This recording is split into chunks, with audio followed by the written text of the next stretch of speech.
القا جسے جیسے کہ کہا گیا ہے علم پر مشتمل ہے، اور اس علم کی 2 قسمیں، یہ 2 رخ ہیں۔ ایک قسم یہ ایک رخ کا نام علم حصولی ہے، اور ایک قسم یہ ایک رخ کا نام علم حضوری ہے۔ علم حصولی وہ علم ہے جو شعوری حدوں میں رہتے ہوئے سمانیت اور مکانیت کی حد بندیوں میں قیام کرتے ہوئے سیکھ کر حاصل کیا جاتا ہے۔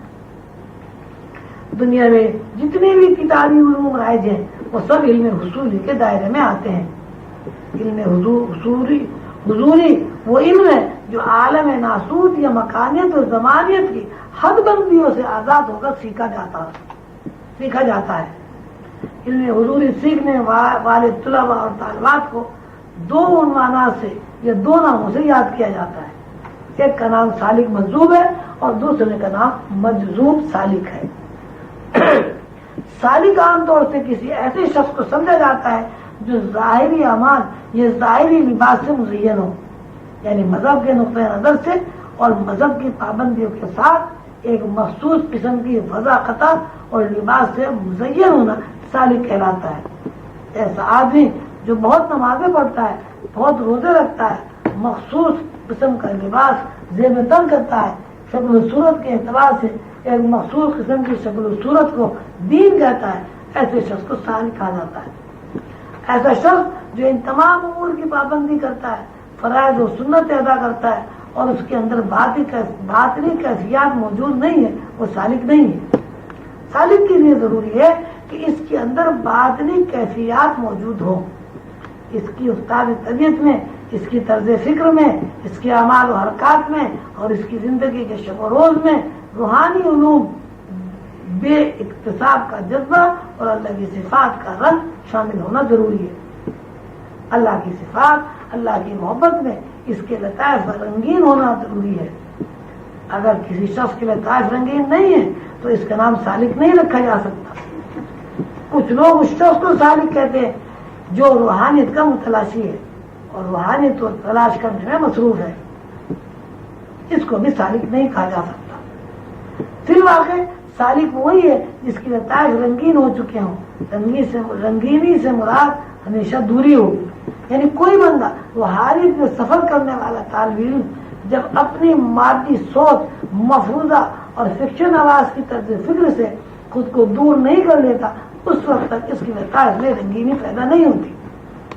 کچھ لوگ روحانی سفر طے کرنے کے اور کسی منزل اور کسی مقام پر متمکن ہونے والے روحانی طالب علم کو شیخ یہ صاحب ولایت کہتے ہیں۔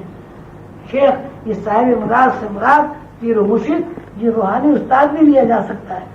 ایسا شخص جو اپنی مادی سوچ، ماحول میں رائج استاد طبیعت، مفروضہ اور فکشن آواز سے دور ہو کر اپنے لطائف کو رنگین کر لیتا ہے، وہ صرف سالک کہلانے کا مستحق ہے۔ ایسے شخص کو شیخ، صاحب ولایت یا پیر و مرشد نہیں کہا جا سکتا۔ شیخ صاحب ولایت اس شخص کو کہتے ہیں جو توحید افعالی سے ترقی کر توحید افعالی کی تشریح بیان کی جا چکی ہے، توحید صفات کی منزل میں داخل ہو جائے۔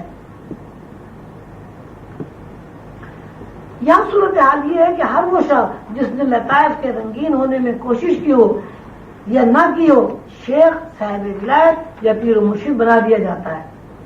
میری تحقیق کے مطابق پیر و مرشد اور شیخ صاحبان کی بہت بڑی تعداد ایسی ہے جنہوں نے صرف ایک بار سیدنا حضور علیہ الصلوۃ والسلام کی زیارت کر لی۔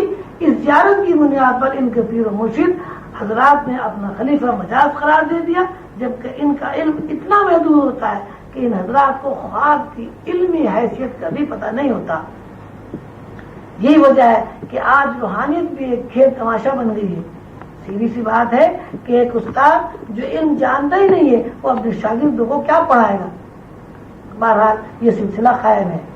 مرشد کریم حضور قلندر بابا اولیاء نے مجھ سے ایک دفعہ ارشاد فرمایا کہ حضور کے زمانے میں لوگ 25% روحانی ہوتے تھے، آج 1400 سال کے بعد یہ پرسنٹیج اس قدر گھٹ گئی ہے کہ اب 11.5 لاکھ آدمیوں میں ایک آدمی روحانی ہوتا ہے۔ وجہ وہی ہے کہ سالک اور منزل رسیدہ لوگوں کے بارے میں علم نفی کی حیثیت رکھتا ہے۔